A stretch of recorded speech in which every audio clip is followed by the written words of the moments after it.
We all know love can make you do some crazy things, but killing in the name of love is a whole other story. Every day there are plenty of murders committed out of passion, jealousy, and obsession.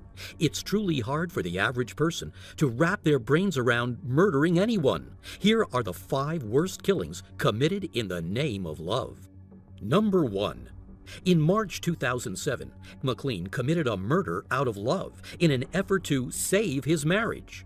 McLean shot and killed 18-year-old Sean Powell, who was having an affair with his wife. McLean claimed he accidentally killed the young boy when he was waiting in his car outside of McLean's house so that he could see his former high school student teacher and married lover.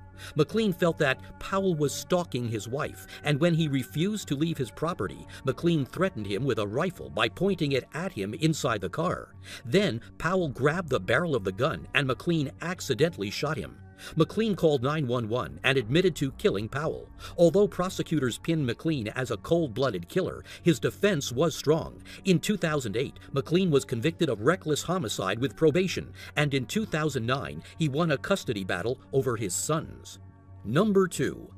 Els Klotmans and Els Van Doren had more in common than just their love for skydiving. The 2 Belgian women also shared a lover, Dutchman Marcel Summers. On November 18, 2006, Klotmans and Van Doren and a plane full of skydivers went for a jump over eastern Belgium at 30,000 feet. Van Doren jumped a second too late and did not participate in airborne stunts with the others. But when it was time to open the parachutes, Van Doren's parachute and safety chute did not open, and she plunged to her death. It became apparent that Klotmans was a suspect when she tried to kill herself hours before talking to the police for the second time. She sent anonymous letters to Van Doren's husband, made anonymous phone calls to Summers, and attempted suicide before trial. The parachute bag and helmet that Van Doren wore that day were investigated and used in court as evidence that the equipment had been tampered with. Video footage from a camera mounted on Van Doren's helmet was viewed in court as well.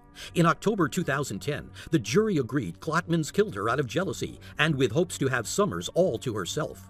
They found her guilty of the murder, and she was sentenced to 30 years in prison. Number 3.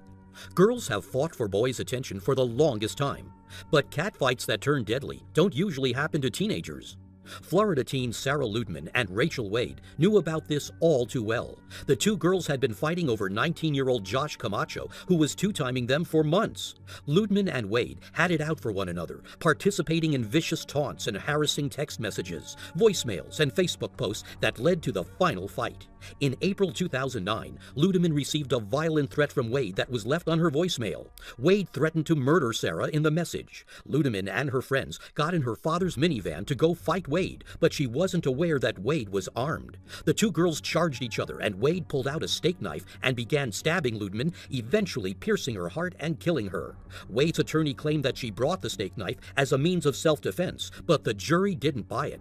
In September 2010, Wade was found guilty of second-degree murder and was sentenced to 27 years in prison.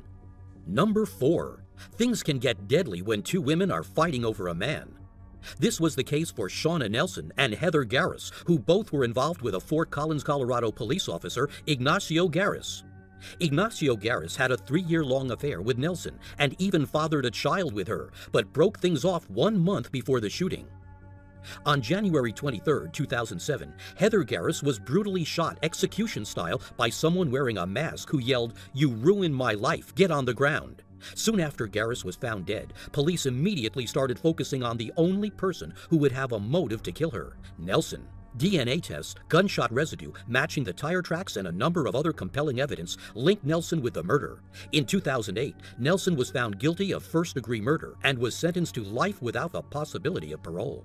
Number 5. Some love triangle slayings involve more than just the love rifle.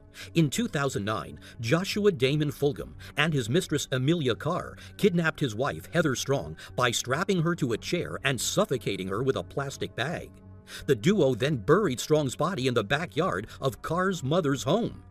Her body was discovered about a month later. In 2010, a jury found Carr guilty of first-degree murder and kidnapping and recommended that the Florida woman get the death penalty.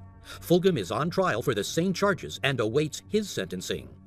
Thank you so much for watching, and if you enjoy the video, please let me know by clicking the like button, and don't forget to subscribe so that you can catch my next video.